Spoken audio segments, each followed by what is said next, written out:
प्रभात मेरे प्यारे बच्चों, कैसे हो आप सब? और सब बढ़िया बच्चों। हमने पिछले क्लास में पढ़ा था बच्चों, हमारा पार्ट था वर्ण के बारे में हमने पढ़ा था, ठीक है बच्चों।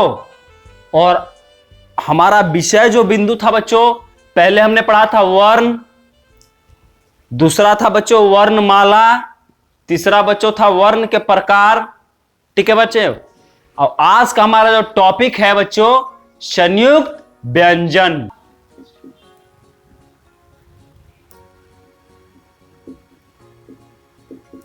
विषय बिंदु संयुक्त व्यंजन।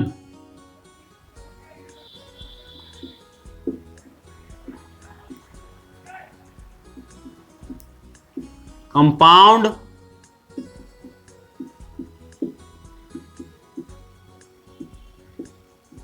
कॉन्सोनेंट्स, ठीक है बच्चों। संयुक्त व्यंजन बच्चों, संयुक्त व्यंजन कितने प्रकार के होते हैं? 4 प्रकार के। छ लिख लेंगे बच्चों, छ, त्र, ज्ञ और श्र, ठीक है बच्चों। कितने प्रकार के होते हैं संयुक्त व्यंजन? 4 प्रकार के। छ, त्र, ज्ञ और श्र लिख ले, इसे संयुक्त व्यंजन इसे कहा जाता है, संयुक्त व्यंजन। छ, त्र, ज्ञ और श्र लिख ले इसे।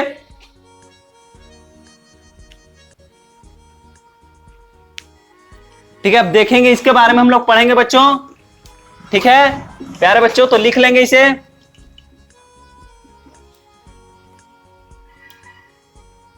पहला हमारा क्वेश्चन लिख लेंगे बच्चों, संयुक्त व्यंजन कितने होते हैं?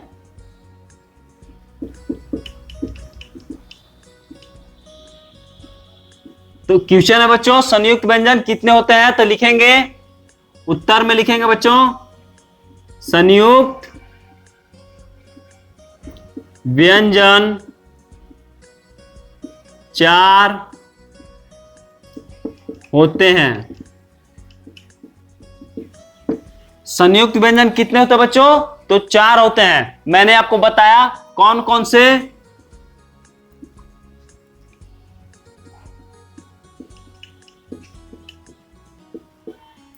छ, त्र, ज्ञ और श्र, ठीक है 4 होते हैं, इसे लिख ले।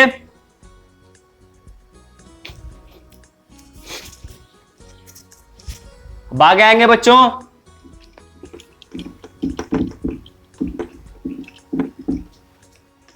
आगे देखेंगे प्यारे बच्चों, ठीक है।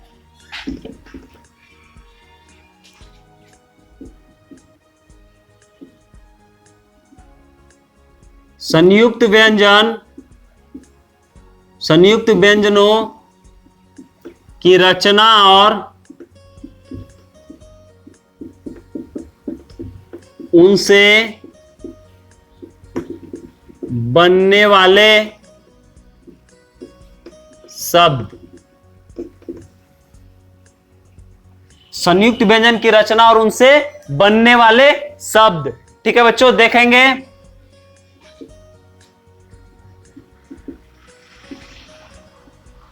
संयुक्त व्यंजन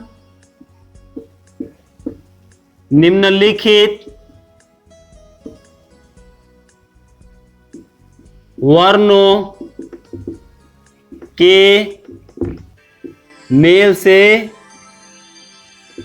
बनते हैं।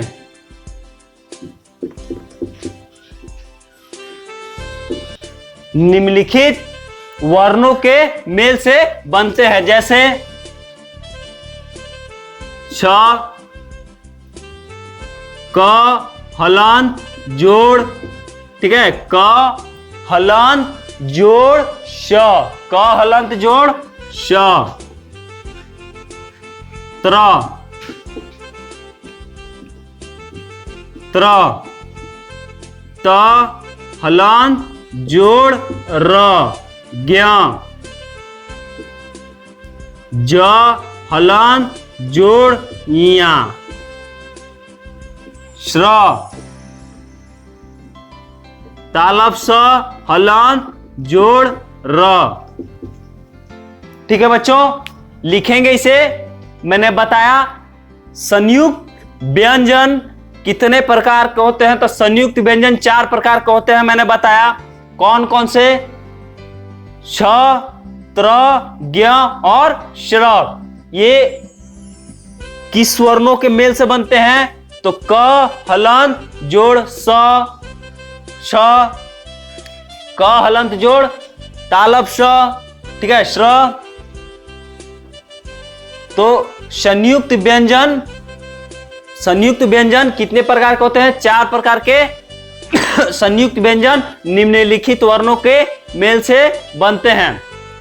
ठीक है बच्चों, ठीक है। छ, क हलंत जोड़ श, त्र, त हलंत जोड़ र, ज्ञ, ज हलंत जोड़ इया, ठीक है, श्र, स तालब स हलंत जोड़ र। तो बच्चों ये जो दिया हुआ ये क्या है, ये हलंत है। क्या ये हलंत है? लिख ले इसे और नोट कर ले बच्चों।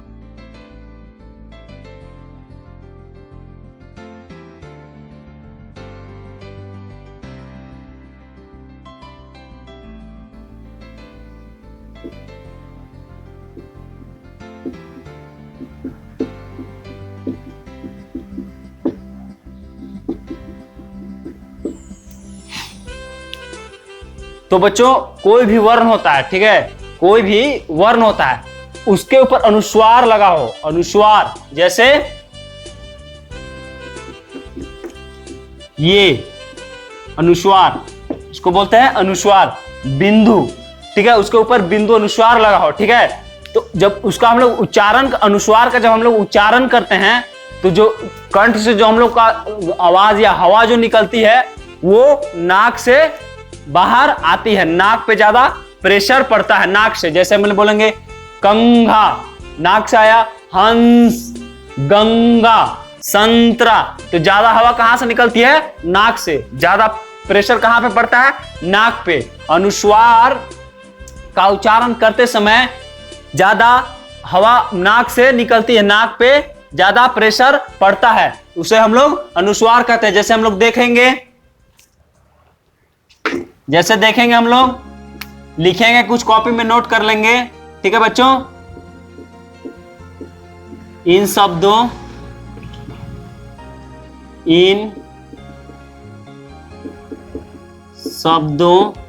में ह, क, श, ग के ऊपर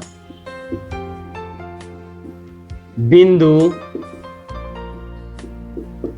ये बिंदु जो लगा है बच्चों, ये क्या लगा है, बिंदु लगा हुआ है, ठीक है प्यारे बच्चों, हुआ है। इस बिंदु को अनुस्वार कहा जाता है। पहला नोट करेंगे बच्चों, ये जो बिंदु लगा हुआ इसे क्या कहते हैं हम लोग, इसका क्या नाम है, अनुस्वार। इसका क्या नाम है बच्चों, अनुस्वार इसे कहा जाता है। क्या कहा जाता है, अनुस्वार। लिख लेंगे इसे, कॉपी में नोट कर लेंगे। आगे देखेंगे पॉइंट नंबर 2, जिन वर्णों पर अनुस्वार लगा रहता है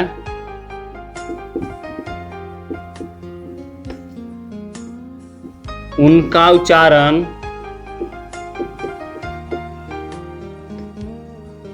करते समय गले से आने वाली हवा, मैंने बताया भी था, जो गला से जो हवा आएगा वो ज्यादा प्रेशर कहां देगा, नाक पे। नाक से हवा कहां आएगा, बाहर आएगा। जैसे इसके आप इसे हीजे करके बोल कर देखेंगे, उच्चारण कीजिए इसका, हंस, हंस, आग, तो ये आग, तो नाक से ज्यादा इसका ज्यादा अगर नाक ऐसे बंद करके बोलेंगे तो ये आपको हंस आप नहीं बोल पाएंगे, देखेंगे हंस हंस नहीं आ रहा ना, हंस हंस। तो कंघा, संतरा, गंगा। तो अनुस्वार का उच्चारण के लिए नाक जरूरी होता है, क्योंकि ज्यादा हवा कहां से निकलता है, नाक से निकलता है। तो आने वाली हवा नाक के रास्ते बाहर निकलती है। कहां से निकलती है, मैंने बताया नाक से बाहर निकलती है। जैसे में देख लेंगे,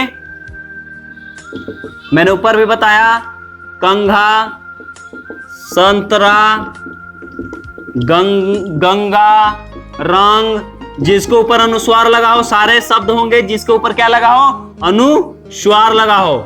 ठीक है, अनुस्वार लगाओ। अब बोलेंगे सर अनुस्वार किसे कहते हैं, तो मैंने बताया कि कोई भी वर्ण के ऊपर ये बिंदु क्या होता है, ये अनुस्वार होता है। इसका क्या नाम है, अनुस्वार, अनुस्वार। ठीक है, वो अनुस्वार का जब हम लोग उच्चारण करते हैं तो हवा कहां से निकलता है, किस रास्ते से बाहर निकलता है, तो नाक के रास्ते से। ठीक है, इसे लिख ले, नोट कर ले, याद कर ले। ठीक है बच्चों,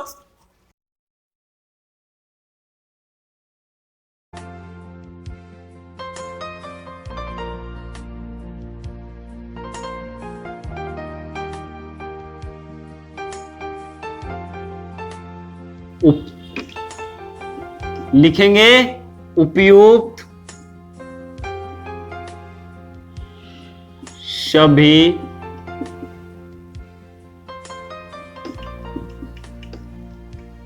शब्दों में चंद्रबिंदु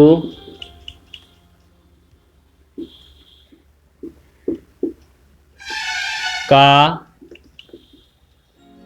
प्रयोग हुआ है।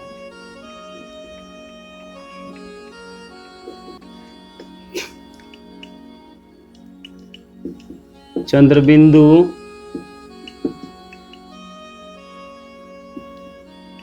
को अनुनासिक भी कहा जाता है। तो ये जो चंद्रबिंदु है बच्चों, इसे हम लोग क्या कहते हैं, ये जो चंद्रबिंदु है इसे हम लोग क्या कहते हैं बच्चों, अनुनासिक, अनुनासिक। इसका उच्चारण करते समय लिख लेंगे इसको भी, जिन वर्णों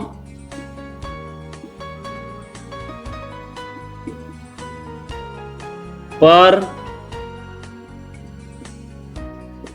अनुनासिक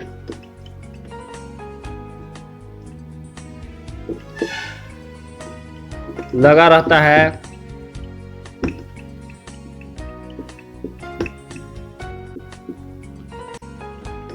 उनके उच्चारण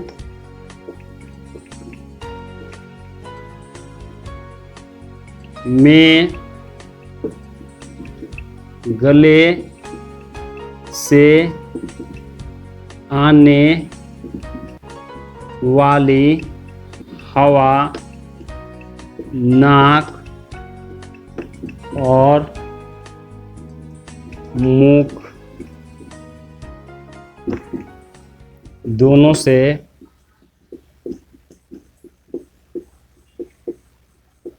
बाहर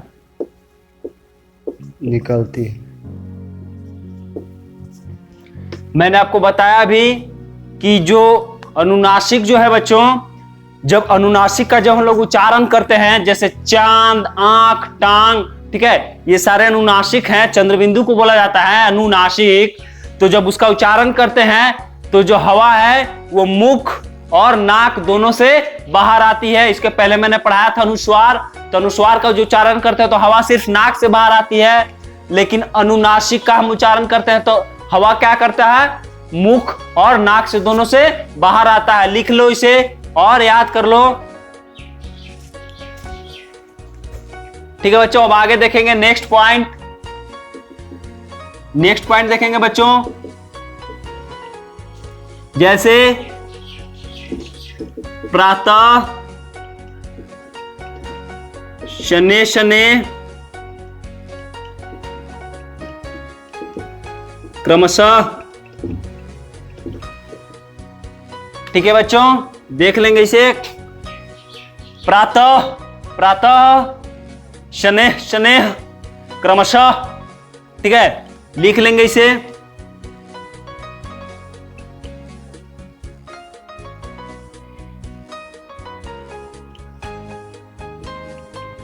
इन शब्दों के अंत में विसर्ग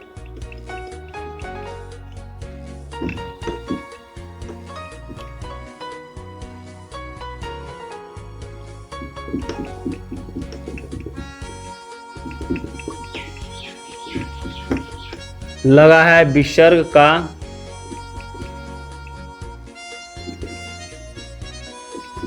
उच्चारण ह के समान होता है।